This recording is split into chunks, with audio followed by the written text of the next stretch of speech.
video focusing on chemical reactions. Okay, so I'm going to basically run you through what a chemical reaction is and do a few examples on how we balance it out. So first off, let's go ahead and look at the chemical reaction, the chemical equation.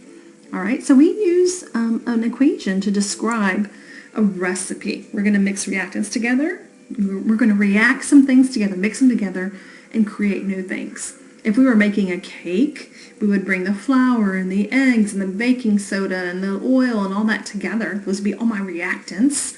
And I would combine them all together, put it in the oven, and voila, I would have this new product called a cake. So in this picture right here, I'm showing you an example of a creation of a bicycle. You have two wheels, you have a body, and that makes a bicycle. So you usually have wheels plus body. That's my reactant reacting with another reactant, the arrows to form, and my product is the bicycle. Okay, so all atoms in a chemical reaction have to be conserved. Okay, it's called conservation of matter. So if I start out with two wheels and a body, all those pieces have to be represented here. I can't miraculously have three wheels at the end because I only started out with two. So it's going to be important for us to make sure that whatever I start with as my reactants on the left side, I have the same number on the right side. Two wheels on to start with, two wheels on the bicycle. One body, one body on that bicycle. So that's what we're looking at. So let's go ahead, and here is a balanced chemical reaction. There's 1 in front of NO2, and there's a little phase label. See this little bitty parentheses with G? Okay, and I see it over here with L, and I see another one with AQ. That tells you the phase of your reactant. NO2 is in the gas form, H2O is in liquid form, and the product, the HNO3, nitric acid, is going to be aqueous, which means it's going to be dissolved in water. We're going to focus on the coefficients in red, the 1, the 1, and the 1. This means I have 1 molecule of NO2 gas reacting with 1 molecule of water to make 1 molecule of nitric acid. Okay, so that's really important. And these coefficients are what we're going to work hard to balance. We're going to focus on making sure it's balanced. Do I have the same number of nitrogens on this side as this side? What about oxygens and hydrogens? Okay, so that's going to be our step here. All right, so we're just going to jump right in. Here is a reaction.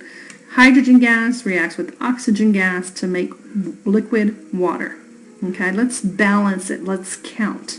Because sometimes you don't mix 1 part flour to 1 part sugar, okay, or 1 part flour to one part baking soda. You use a little bit more of one and less of the other, okay? So we may not need to use 1 molecule of hydrogen and 1 molecule of oxygen. So let's go ahead and look at it. The reactants are H2 and O2, and I am going to make water. So I'm not going to change anything about H2, O2, or H2O. The numbers there, 2 and 2 and 2, those got to stay the way they are. Okay, we only balance with a coefficient in front. So on the dividing line, under the arrow, I kind of do it's like bookkeeping or balancing things out. Well, the only elements that I see in these on the right side and the left side are hydrogen and oxygen. So I always write those, and it's kind of my dividing line, like tug of war. I come over here and say, okay, how many hydrogens do I see on my reactant side? How many do you see there? I hope you say 2. How many do you see my product side? I hope you say 2. Those seem to be the same number. Think back to the bicycle example. If I have 2 wheels at the beginning, I have to have 2 wheels in that form bicycle. So oxygen, it looks like I have 2 on the reactant side over here, okay? But I only have 1 over here. There's 2 here, there's 1 there. So I need to balance by putting a coefficient. I could not have started out with 2 and only used up 1 of the oxygens. There's a different ratio being played out here, okay? Because where did the other 1 disappear to? We have to conserve it. So the only way I'm going to make this H2O have 2 waters is to put 2 oxygens rather, is to put a 2 in front of it. So when I do that, it changes my hydrogen. But now I have 2 oxygens. Remember, 2 H2O means I have 2 molecules of it, 2 of them. So do you see the 2 O's there? 2 oxygens? All right, so let's count the hydrogens now. On this side over here, since I changed it, I'm going to go ahead and focus here. 2 times 2 water molecules, it means I have, count them up over here. Don't you see 4? I hope you see 4 hydrogens, right? So 2 times 2 is 4. And then to make my hydrogens over here be equal to 4, I need to put a 2 in front. Okay? So that's what we need to do to kind of balance things out. So hopefully that makes sense. So now I can finish up and, oh, sorry, that's a 4 there, and we are balanced. So let's go ahead and try. There's some rules here, okay? I've done each one of these already. Let's apply it to this one. All right, example number 1, phosphorus reacts with oxygen. Now I only see, I inventory my reactant side.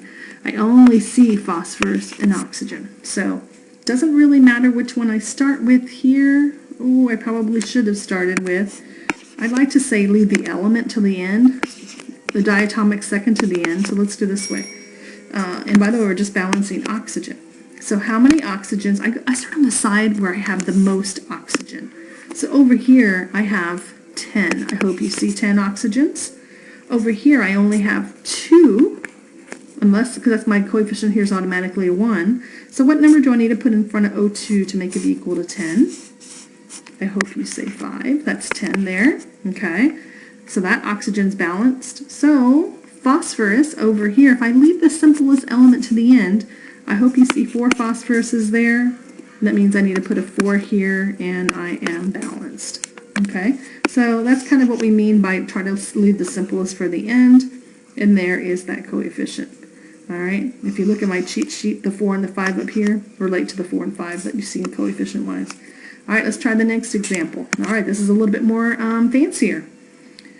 This is propane gas reacting with oxygen gas to form CO2 and water vapor. Okay, so if you're looking at this, we got to figure out which elements we have on the reactant side. So that way we can balance them. So I like to do what I call the CHO, C-H-O. I want to leave oxygen till the end because it's the one that's less sophisticated of all the molecules present, of everything in the balanced reaction. So let's go ahead and get ready. Sorry, this thing's locking up on me. So let's go ahead and get ready to balance. All right, how many carbons do you see on the reactant side over here? Do you guys see it? 3. So I only see 1 over here, so I need to add a 3. So that means my carbons now have 3, which is great. Okay. Now let's look at hydrogens. How many hydrogens do you see? Which side has the most? Start there. I see 8 over here. Okay. How many do I need over here? Looks like I have 2 already, so I probably should put a 4. That would make this an 8. Okay. So now we need to look at oxygen. Now, oxygen is kind of crazy. Sorry, it's locking up again. Oxygen, I'm going to change my ink color. I have oxygen in 2 places, right here and right here. And again, I'm focused on the side that has most. So how many oxygens do you see here? Remember, this is really, if I have a 3 in front of it, it means I have 3 molecules of it. Ooh. So it means I have that. So I hope you know 3 times 2 is, so I have 6 there, but I also have some oxygen over here.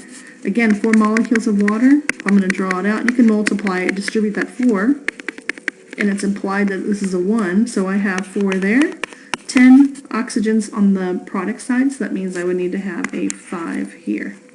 Okay, so my coefficients, they're all now nice and balanced, and that's really just a 1 over there.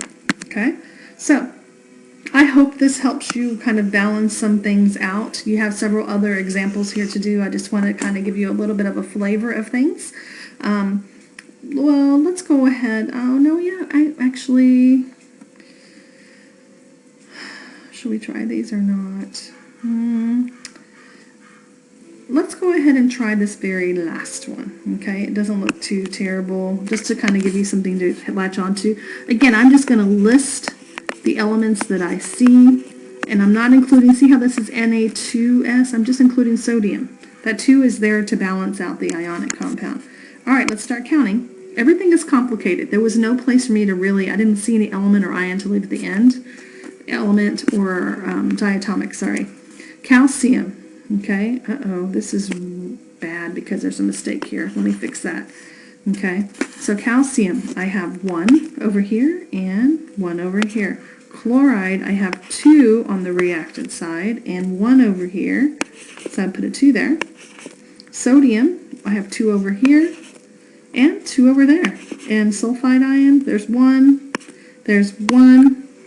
I am nice and balanced. So please make that correction.